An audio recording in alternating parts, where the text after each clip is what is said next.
महाराज जी के आज के विशेषांक में रक्षा सूत्र परिवार के सभी सदस्यों का हार्दिक स्वागत है। बाबा जी के भक्तों को राम राम। बहुत से भक्तों ने बिना जाने पिया था और बहुतों ने पीने के पश्चात जाना था और बहुत से ऐसे भी भक्त थे जिन्होंने जानबूझकर दूध पिया ही नहीं था और वंचित रह गए थे। शुक्ला ने इसका दूध आस्वादन कर अपनी क्षुधा शांति की थी, किंतु इससे शुक्ला के कई भ्रम टूटे थे जो बाबा जी को लेकर उनके जीवन में थे, जिसके कारण वह बाबा जी को अपनी प्रार्थना में समुचित स्थान नहीं दे पा रहे थे। मैंने दूध का आस्वादन कर क्षुधा शांति नहीं की थी क्योंकि मैं भूखा नहीं था। मैंने तो पूर्ण स्वाद अमृत जैसा प्राप्त किया था।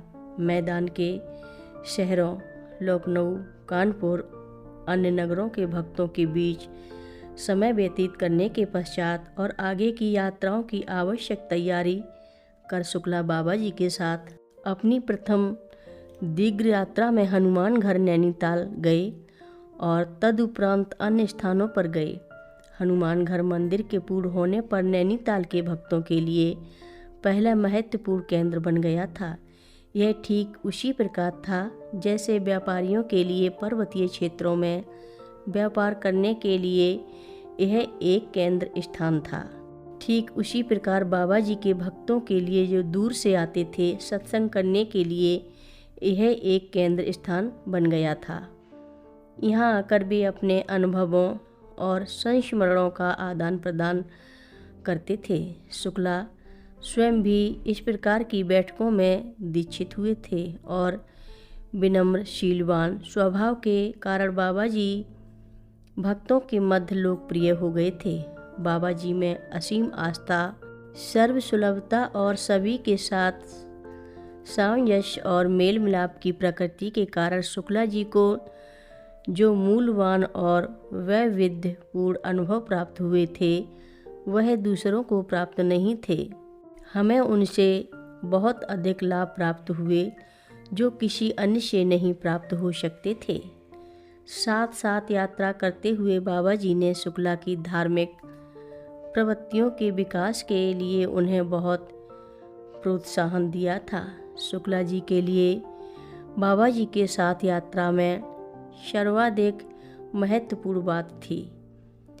उसके उपरांत मंदिरों, आश्रमों, तीर्थों और संत पुरुषों के दर्शन दूसरी महत्वपूर्ण बात थी। स्वयं मंदिर में प्रवेश नहीं करते थे, किंतु इन स्थानों पर वह केवल मेरे लिए जाना आवश्यक समझते थे, इसलिए ही मैं गया।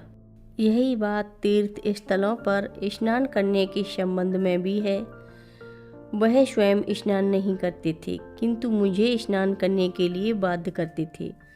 मुझे पवित्र होने के लिए मेरे लिए यह आवश्यक था, किंतु उनके लिए यह आवश्यक नहीं था, क्योंकि वे स्वयं पवित्रता की प्रतिमूर्ति थे।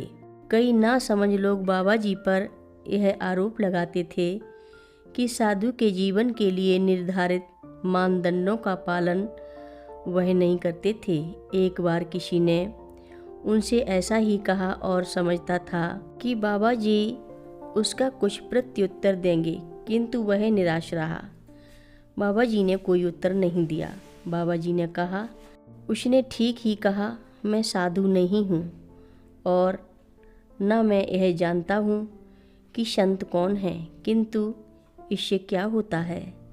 नैनीताल में हनुमान मंदिर के पूर्ण हो जाने के पश्चात भक्तों को एकत्र होने के लिए यह पहला महत्वपूर्ण केंद्र स्थान बन गया था। इसके पूर्व कोई स्थान नहीं था जहां भक्तगण एकत्र होकर बाबा जी के आगमन और उनके सानिध्य में रहकर लाभ उठा सकते थे, क्योंकि वे सदैव घूमते रहते थे, एक शाश्वत यात्री का जीवन व्यतीत करते थे। हर रोज महाराज जी की कथाएं सुनने के लिए सभी भक्तों का धन्यवाद। सभी भक्त रक्षा सूत्र चैनल को सब्सक्राइब करें, शेयर करें और लाइक करें। घंटी बजाना ना भूलें। कमेंट बॉक्स में लिख भेजें, जय नीव करोरी बाबा जी महाराज।